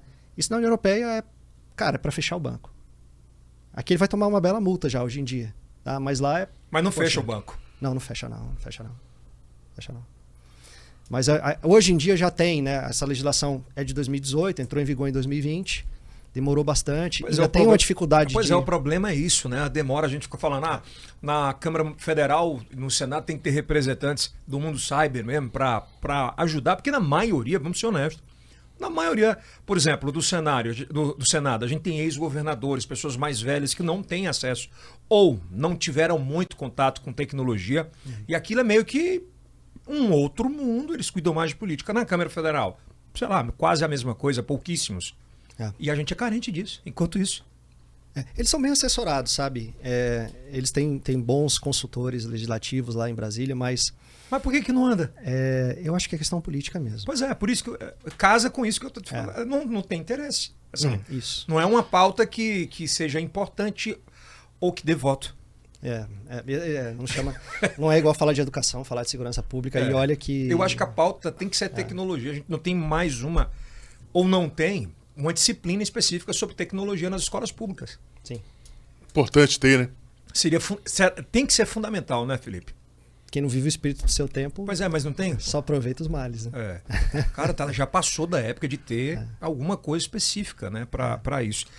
Para fechar e partir para a pauta da tua empresa, que eu acho que é importante a gente falar sobre isso, tá vindo 5G. Né? Sim. E aí a gente tem como exemplo do que o 5G pode fazer, por exemplo, a Tesla, com os seus carros conectados, hiperconectados, sim, que não precisam de motorista para rodarem lá nos Estados Unidos e em outros países onde tem. Onde é que a segurança está presente aí para que alguém não invada um sistema que daquele como a Tesla e mate o cara lá dentro, se for um potencial alvo? Já aconteceu, tá? Já? Invasão remota especificamente da Tesla. Tá? Aí, claro, acontece, a empresa implementa as correções. Tem muita gente testando dentro da empresa, fora, né, para tentar encontrar. A empresa tem aquelas coisas de bug bounty, né?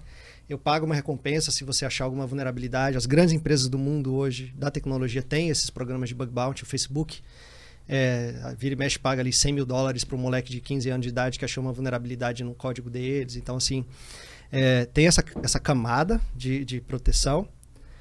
Quando você fala do 5G, você tem uma outra discussão ainda, tá?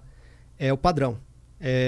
Você tinha um lobby forte, você tinha 3 atores, né?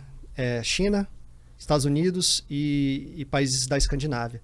A Escandinávia por quê? Porque eles têm uma tradição forte, Suécia e Noruega, com a Nokia e a Ericsson, de prestação de infraestrutura de telefonia. Então esses caras estavam atuando aqui no Brasil também para colocar o padrão, né? Você tem um problema que realmente o chinês é mais eficiente, tá? Na última contagem que eu vi, era assim, o resto do mundo tinha registrado 1.200 patentes, a China tinha registrado 11.500 de 5G. Então ele tem realmente pesquisa, eficiência. O debate aqui entrava em geopolítica. É assim, eu vou adotar um padrão de comunicação desenvolvido na China que talvez tenha um backdoor, uma porta dos fundos ali para dar acesso. Eu não sei, eu não auditei, ninguém, não sei se alguém no Brasil auditou. Hipoteticamente. Esse é um debate também muito interessante. O padrão que vai se disseminar no Brasil e no mundo, e se ele permite algum tipo de manipulação desse código do lado de fora, né? E hipoteticamente, como você bem frisou, sim. Né? Sim, é possível que haja as chamadas backdoors ali para que seja feito algum tipo de monitoramento remoto. Aí agora, pra gente fechar, a gente volta lá pro iniciozinho. Como é que um cara que passa pra ABIN pede, vamos falar no grosso, né? Vou pedir demissão. Cara, é uma frase meio batida, uma frase lugar comum do Grande Sertão Veredas, que é o Riobaldo, em algum momento, grande frasista, né, o Guimarães Rosa, que ele fala assim, algo, vou parafrasear, não vou falar a frase exata, que a vida é assim, esquenta, esfria, sossega, desinquieta, mas o que ela precisa da gente é coragem. Né? Então, quando eu estava interessado em sair, é claro, é um movimento de coragem.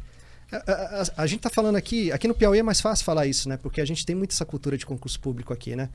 E filho de servidor, ambos os meus pais e tal, assim. Primeira coisa, quando eu falei com meu pai, foi, vou sair da BIM. Ele falou, pô, cara, tá maluco? Vai largar o concurso público e tal. Quê?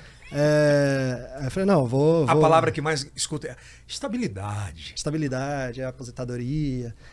Mas assim, a gente tem que ter coragem. O serviço público limita muito a pessoa.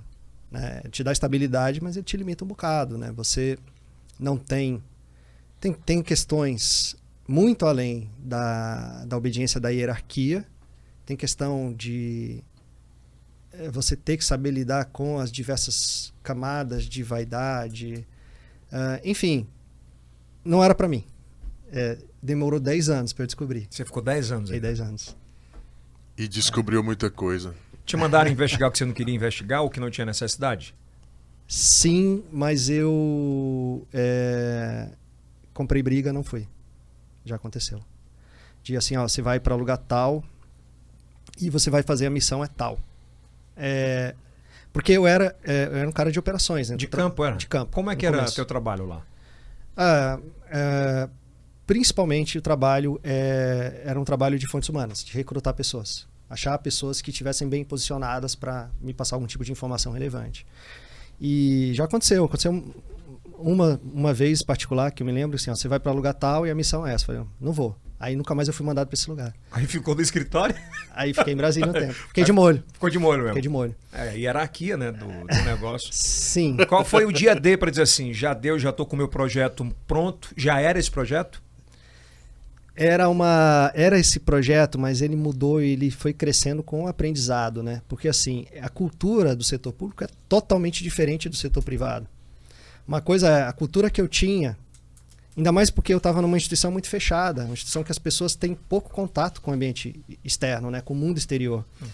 Então, até eu aprender essa cultura nova e modularizar um serviço que se adequasse a esse universo, que é onde eu atuo predominantemente na iniciativa privada, e hoje, felizmente, né, a gente consegue prestar serviços nos Estados Unidos, na Europa, em outros países aqui da América Latina também, já ajustando para as peculiaridades desses países, demorou um pouquinho, e aí o produto foi mudando, né? A solução software foi sendo modularizado para isso. Você começou com que pilar?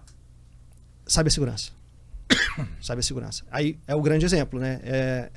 Eu vi que o mundo da fraude era muito pujante. O mundo do crime mesmo, né? Aí a gente começou a mover esse software de análise de risco para focar também na parte do antifraude. Hoje você tem uma equipe completamente, claro, muito preparada, mas meninada? Predominantemente, assim, pessoal que está entre 20 e 30 anos. É bom, é legal ter uma equipe. Eu gosto de ter uma equipe bem heterogênea. Eu prefiro trabalhar com... Eu sempre fui assim, mesmo quando eu comandava equipes em operações de inteligência. Eu prefiro ter uma equipe pequena em quem eu confio do que uma equipe grande onde eu tenho um outro desgarrado. As ilhas, né? Exatamente. Uma coisa que eu não vejo no Brasil, posso estar enganado, mas hoje nós temos canais gigantescos, tanto de YouTube quanto de TikTok quanto de Instagram. E eu não vejo alguém ou uma empresa específica que preste, não me recordo, nunca vi, que preste consultoria para que isso não venha a acontecer. Antes de acontecer, você já tem uma prevenção, uma proteção para essas contas que geram milhares de dólares mensais. Hoje cada vez mais está mais comum ainda, né? O Cossielo, agora algumas semanas atrás, um dos maiores canais do Brasil, acabou perdendo. E olha que ele deve ter uma expertise grande de proteger em 2 etapas, enfim. Vocês prestam esse serviço e como é que é para fazer para proteger assim, o básico? O nível que a gente vai atuar, na grande maioria das vezes, é com empresas, né? Com grandes escopos, que tem uma grande superfície de ataque. Mas você tem razão numa coisa. Um canal como esse, ele é equiparado a uma grande empresa. Pois é. Às vezes tem vários canais. Exatamente. Assim como o Yelcast chegará... Se Deus quiser. Felipe Neto é um exemplo. Sim, Felipe Neto movimenta a mesma quantidade de recursos que uma grande empresa, né? Uma empresa de bom porte. E tem uma equipe grande, né? Suponho. Então, assim, o que acontece, né? Esse exemplo que você citou, a gente vai chamar de account takeover, né? De captura da conta. É bem curioso, você falou de uma coisa correta. O cara tem uma senha forte, o cara tem duplo fator de autenticação. Como é que aconteceu? Como é que pode acontecer um ataque como esse? Lembra que eu te falei assim, quando o cara entra com um Trojan no teu telefone, ele tem tudo, tem o teu microfone, tem tal. O sujeito consegue um Trojan dentro de um terminal de computador, dentro de uma máquina, ele vai pegar não o teu... ele pode ver a tua senha no momento que você digita, ele vai ver o duplo fator de autenticação, mas esse código está sempre mudando, né? Então é um código que está se renovando ali, dependendo do aplicativo de dupla autenticação. De autenticação que você usar. Ele consegue acesso ao cookie de sessão. Né? Quando você entra numa aplicação, YouTube, ele gera um cookie de sessão para o teu usuário. Dependendo da política de validação desse usuário, o ator malicioso consegue pegar esse cookie e rapidamente, no momento em que a pessoa está logada ou logando, ele consegue gerar uma nova sessão a partir... Quando você olha o código desse cookie, ele vai ter 2 linhazinhas ali, de um monte de letrinha embaralhada, assim. Parece você não sabe o que é nada. Mas aí vai ter assim, aquilo ali é você dizendo pro YouTube que é você. E aí o cara vai e usa ele isso. Copia aquilo. Isso. E por que o YouTube não dá tanta atenção, cara, para recuperar essas contas? Vocês estudam isso também? Porque há uma dificuldade absurda. Ou é porque é só mais um no meio de... É mais um. Eu acho que é mais um problema jurídico aí, e aí ele vai entrar na esteira ali de tantos do mundo. Um montão de gente que está acontecendo isso. Que loucura. Vai lá, Kilson, para fechar. Bom, o cidadão comum, há bem pouco tempo aqui em Teresina, Piauí, nós tivemos a questão de um sujeito que estava na periferia de Teresina monitorando o goleiro do River Plate na Argentina. E foi preso na periferia de Teresina. E agora, o cidadão comum, como ele faz para se proteger dos hackers, dessa situação toda aí? Eu não sabia desse caso, não. Tem outro caso aqui, o cara que foi preso numa casa aqui com 3 milhões. Ele roubou 3 milhões de reais de contas. Mas eu olhei para a casa do cara e disse, cadê os 3 milhões? Ele não tinha uma cadeira de rodas, ele era um paraplégico. Às vezes ele estava passando esse dado, né? Emprestando o CPF para alguém fazer, né? Emprestando. Às vezes ele foi vítima, sei lá, suposições, né? Não dá pra. Um ataque cibernético, ele vai acontecer com o cidadão comum, ou no computador ou no telefone, né? No computador é muito mais comum, no telefone é mais comum no Android. Essencialmente, o que você pode fazer para se proteger? Aí falando de uma forma mais leiga possível, realmente cidadão comum, né? Vamos pensar assim, cara, teu sistema operacional, seja no celular, seja no computador, te oferecer uma atualização, atualiza, porque a grande maioria das atualizações são implementações, correções de segurança. Salvam, né? Tem um aplicativo que está dizendo assim, tem uma versão nova, atualiza, porque na grande maioria das vezes são implementações. Pelo amor de Deus, para com esse negócio de espionagem, salva o teu telefone. Espionagem, não é, pô. É que ele nem sempre vai te dizer que ele está te mandando uma atualização para corrigir problemas de segurança, porque ele não quer revelar os problemas de segurança. Até porque as ações caem. Exatamente. Né? Tem toda uma... Então, assim, o primeiro passo, né, é manter sempre aplicativos atualizados. Nunca, em nenhuma hipótese. Sabe qual é? Vou te falar uma coisa que talvez você não tenha... talvez seja contra-intuitiva. Sabe qual é o maior vetor de ataque cibernético, de invasão de computador? Sim. Qual é? A pergunta? Desculpa. Eu achei que você dizia assim, sim, sei. Não vai dizer que é site de mulher pelada. Não, pô, peraí. Esse é um deles, tá? É um Mas deles? é software pirata. Tá? Porque a gente pensa assim, sabe aquele e-mail que você recebe? Tem uma multa do Detran, você tá devendo dinheiro, teu nome tá no Serasa. É o phishing. Phishing é muito comum. É verdade. É a segunda causa. A primeira é software pirata. O cara pega ali um pacote Office pirata, Um craqueado. craqueado, aí ele instala. Aí o que vai acontecer? Das duas, uma. Ele tá rodando o crack ali, né? Aí o antivírus do cara começa a gritar, tem alguma coisa errada, tem alguma coisa errada. O cara fala, não, é porque tá craqueado, tá de boa. Tá o malware ele entrando. desativa o firewall. Aí tá o malware entrando ali na tua máquina. Então assim, número 1, nunca usar software pirata.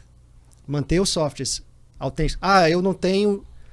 A gente entende, às vezes software é caro. Eu não tenho recurso para comprar um pacote Office. Usa o LibreOffice, que é a versão gratuita. Né? Tem alternativas que são quase tão eficientes quanto a maioria dos softwares. Tem versões, distribuições do Linux que tem a interface do Windows bem parecida. Então, assim, volta para um ponto que você tocou. Cara, educação em tecnologia para as pessoas terem essas Desde muito cedo, né? No WhatsApp e no Telegram, quais são os maiores índices de que os caras caem? Que tipo de link de que? Oferecendo uma diária? Porque o Antoniel, o nosso diretor aqui, caiu nisso. O cara ofereceu uma diária num resort de graça. Golpe no WhatsApp. É muito comum hoje, né? Bate recordes aí o golpe do Pix, né? A pessoa... Qual o erro da pessoa que cai no golpe do Pix? É deixar a foto aberta para pessoas que não são contatos. Aí o sujeito pega a foto lá de quem não é contato dele, coloca no número falso e fala, mãe, pai, esse aqui é meu número novo. Como é que o criminoso sabe que a pessoa com quem ele está falando é sua mãe e seu pai? Não é porque ele invadiu o teu telefone, como a maioria das pessoas pensam. É porque ele olhou para aquele vazamento lá do ano passado e esse dado está estruturado, bonitinho lá. Quem é a mãe do cara, quem é o pai do cara, quem são os irmãos. Eles estruturam assim, mãe, pai, irmãos, vizinhos. É mesmo. Então ele consegue saber quem são teus vizinhos, irmãos, mãe e pai. Aí, por isso, já parou para pensar? Ele nunca falou com teu primo, porque ele não tem esse dado. Mas com mãe e pai ele vai falar. Ele pega a foto, bota um irmão. outro número. Isso. Então assim, esse é o golpe mais comum, né? Esse golpe do Pix, em que o criminoso já tem acesso a essa informação. E aí ele sabe qual é o teu número de telefone, ele está testando o dia inteiro. Opa, essa pessoa aqui tem a foto aberta, a foto dela é pública. Eu crio um número falso, falo, mãe, esse aqui é meu número novo, estou com um problema, não estou conseguindo fazer uma transferência, me dá um Pix aí de R$1.000. Manda 1.000 aí, mãe. Isso. Ai, cai. No segundo. Tem muito problema de gente que não usa duplo fator de autenticação, porque realmente fica vulnerável a conta. Lembrar sempre de ter uma prática de usar também um e-mail para recuperar a conta, caso você perca, né? Caso você esqueça o duplo fator de autenticação. E, olha, para quem é um pouquinho mais paranoico que eu, nunca fazer backup. Eu não faço backup de nada. Como é? WhatsApp e Telegram. Eu desativo o backup. Porque, assim, no mínimo, se alguém acessar a minha comunicação, ela está zerada. Aquilo que foi. Zero day. Exato. Caramba, você não faz não? Nem do Telegram, nem do... Não faço. E do iPhone? O backup da iCloud eu faço. É seguro? É mais seguro. Razoavelmente seguro. Vou desativar já. Gente, é muita coisa que passa no dia a dia. Gente. Eu não faço backup de nada. Agora sim, tá. O cuidado, né, para não confundir que... óbvio. Qual que é a proteção contra o ransomware? Uma empresa, né? Os dados da empresa, backup é obrigatório, né? Que é diferente, né? Tem que ter uma rotina... Hoje sua empresa já está há quanto tempo já no mercado já? 2 anos e meio. 2 anos. Você palestra no Brasil inteiro também, né? Também. Com essas temáticas. A gente vai falar muito de tema, ou a gente vai mais para o geopolítico, da guerra cibernética, ou para o mais tático mesmo, segurança das comunicações. Como é que eu te encontro nas redes sociais? Eu não sou muito ativo em Facebook, Instagram. A gente tem um website super discreto, porque a gente não quer... a gente trabalha num nicho muito específico, né? Mas é o arpia.tech, HARPIA, como a ave, a inspiração do meu tempo de Manaus. .tech, TECH. Instagram até tenho conta, mas sou bem discreto. Pô, você ia ajudar muita gente, né? Você já apareceu nas pequenas empresas e grandes negócios? Não, mas já saí no... Já participei de várias entrevistas em rede nacional, Já, né? TV. A última foi quando teve o ataque no Ministério da Saúde, no final do ano. Agora, né, que... O que aconteceu? Ninguém no Brasil sabia nada sobre o grupo que atacou. E a gente tinha uma base de dados sobre eles. Aí, por acaso, eu comentei com um repórter da BBC. Aí isso explodiu. Aí dei entrevista para Portugal, para Espanha, para vários meios no Brasil. E qual foi o grupo? É um grupo chamado Lapsus. A palavra lapso em inglês. No primeiro momento, porque termina com SUS, né? Sistema Único de Saúde, teve aquelas ilações. É alguém que quer atacar especificamente o Ministério da Saúde. A gente conseguiu desmentir essa hipótese. Que o alvo não era específico do grupo Ministério da Saúde. Como que a gente desmentiu essa hipótese? A gente já tinha essa informação de outros ataques que esse cara tinha feito mais low profile em 2021.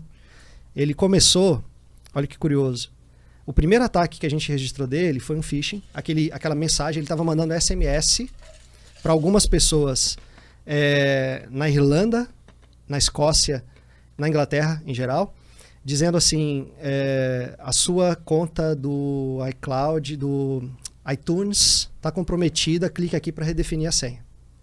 Aí o cara clicava, ele entrava num ambiente falso dele, e aí é o phishing, né? Ele está querendo roubar a senha das pessoas. Esse foi o primeiro ataque que esse cara fez.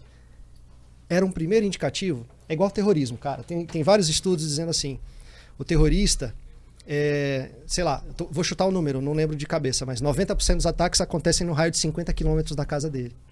Né? Porque ele pensa local ali e age local. E ele conhece, né? Ele conhece. O cara fez um ataque primeiro ali, na Escócia, Inglaterra, sei lá, né? E eles foram presos agora. Onde? Lá. 3 caras foram presos lá na Inglaterra pela invasão daqui.